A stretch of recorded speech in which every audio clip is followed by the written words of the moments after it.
नमस्कार, आप देख रहे हैं इंडिया.com और मैं हूं देवेंद्र त्रिपाठी। आज 30 मई को, इससे पहले एक दिन पहले 29 मई को केरल में मानसून आया था और उसके बारे में उम्मीद जताई जा रही थी कि मानसून थोड़ा स्लो रहेगा। लेकिन आज दिल्ली और एनसीआर में जिस तरह की बारिश हुई है, इसको देखकर कोई भी ये कह सकता है कि क्या मानसून दिल्ली तक पहुंच गया है। लेकिन आपको बता दें कि दिल्ली में भी मानसून पहुंचा नहीं है, लेकिन एक ट्रफ बना हुआ था पंजाब से लेकर बिहार के बीच में, जिसके ऊपर ऊपर चल रही थी बंगाल की खाड़ी की आर्द्र हवाएं, मॉइस्चर वाली विंड चल रही थी और उसके नीचे चल रही थी वेस्टर्ली, ड्राई वेस्टर्ली विंड चल रही थी।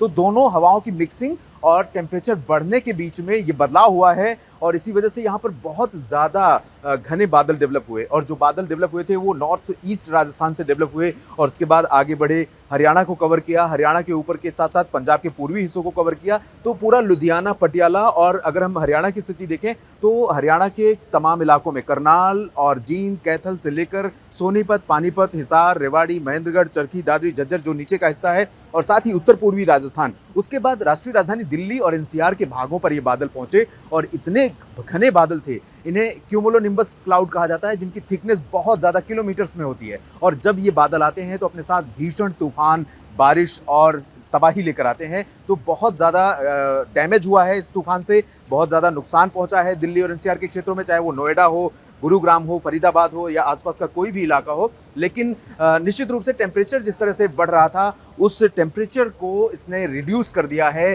दोपहर में जहां 45-44 डिग्री सेल्सियस के करीब तापमान फील हो रहा था नहीं, उससे कम था तापमान, लेकिन ह्यूमिडिटी भी ज़्यादा थी और टेम्परेचर भी ज़्यादा बढ़ रहा था, इस वजह से फीलिंग फैक्टर बहुत ज़्यादा था। और अब ये सिचुएशन बदल गई है और निश्चित रूप से आज ये बहुत ही प्लेजेंट हो जाएगा रात में मौसम, कल भी मौसम काफ़ी सुहावना रहेगा। लेकिन कल से इस तरह के मौसम की उम्मीदें थोड़ा सा कम होने लगेंगी और गर्मी फिर से बढ़ने लगेगी, क्योंकि जो ईस्टर्ली विंड्स आ रही थी, जो बारिश का कारण बनती है बंगाल की खाड़ी की तरफ से, वो कम हो जाएगी और वेस्टर्ली विंड्स जो राजस्थान से या पाकिस्तान की तरफ से चलती ड्राई, उसका प्रभाव बढ़ जाएगा और इसी वजह से टेम्परेचर बढ़ने लगेगा फिर से कल से। लेकिन कल भी मैं रूल आउट नहीं कर सकता, तो एक दो जगहों पर Delhi NCR, west UP, Haryana, Punjab, Rajasthan, इन भागों में कहीं कहीं पर हल्की फुल्की गतिविधियां हो सकती हैं। तो आप सुरक्षित रहिए। इस तरह का मौसम जब भी प्री मानसून सीजन में बिगड़े तो जरूर आप ये ध्यान रखें कि इस मौसम को लाइटली न लें, सुरक्षित जगहों पर रहें, क्योंकि कई बार ये मौसम बहुत ही वायलेंट हो जाता है, हिंसक हो जाता है और इसमें कई बार ये सैकड़ों लोगों की जान का कारण भी बन जाता है।